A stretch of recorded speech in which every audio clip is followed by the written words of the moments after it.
एक समय की बात है जब धरती पर एक महान ऋषि का जन्म हुआ था जिनका नाम था विश्वामित्र। संसार की धूल और कष्ट से भरे इस समय में विश्वामित्र का पूर्व चरित्र अद्भुत और प्रेरणादायक था।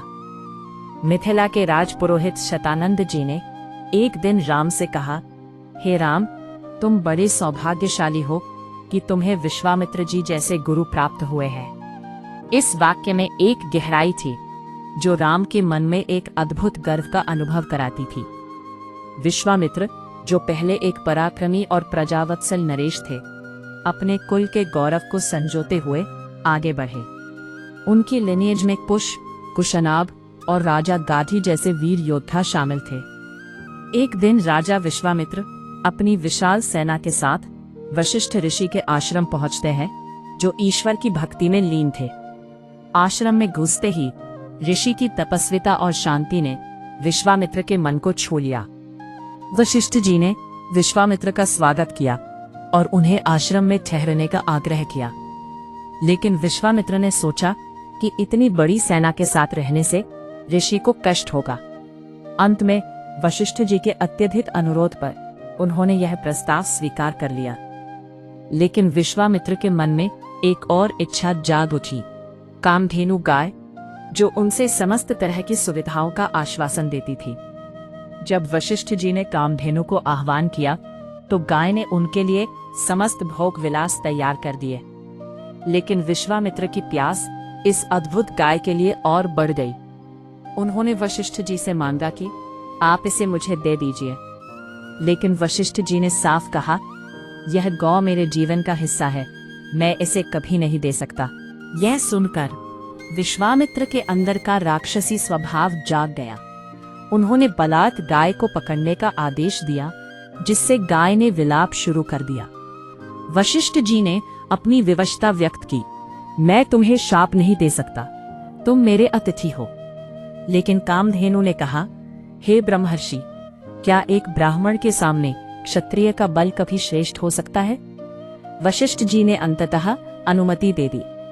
कामधेनु ने अपनी शक्ति से एक सैनिक सेना उत्पन्न की, लेकिन विश्वामित्र अपनी वीरता से उन्हें नष्ट कर दिया। इस पर कामधेनु ने और भी शक्तिशाली योद्धा भेजे, जिससे विश्वामित्र की सेना का विनाश हो गया। विश्वामित्र के पुत्रों की मृत्यु ने उन्हें गहरे दुख में डाल दिया, जिसके बाद उन्हें तपस्या करने का निश्चय किया। हिमालय की कंदराओं में जाकर उन्होंने कठोर तप किया और महादेव जी को प्रसन्न किया। इससे उन्हें दिव्य शक्तियों का वरदान मिला। अब वे विश्वामित्र के रूप में अपने गुरु वशिष्ठ जी से प्रतिशोध लेने निकले। एक बार फिर अग्निबाण से उन्होंने वशिष्ठ जी पर हमला किया, जिससे आश्रम में आग लग गई। वशिष्ठ जी ने अपनी शक्ति समेटते हुए विश्वामित्र का सामना किया। दोनों के बीच एक महाकाले संघर्ष हुआ, जहां विश्वामित्र ने अनेकों अस्त्रों का प्रयोग किया।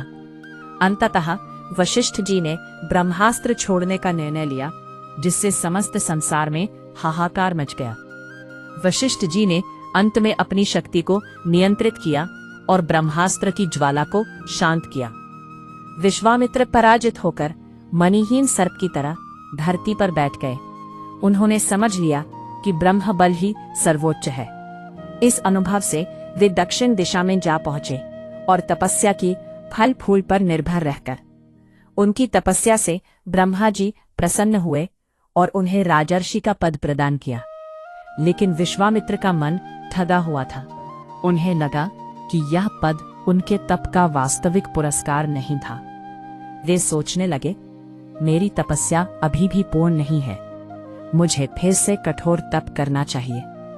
इस प्रकार विश्वामित्र का जीवन एक नए अध्याय में प्रवेश कर गया, जहां उन्हें अपनी पहचान और शक्ति की खोज में आगे बढ़ना था।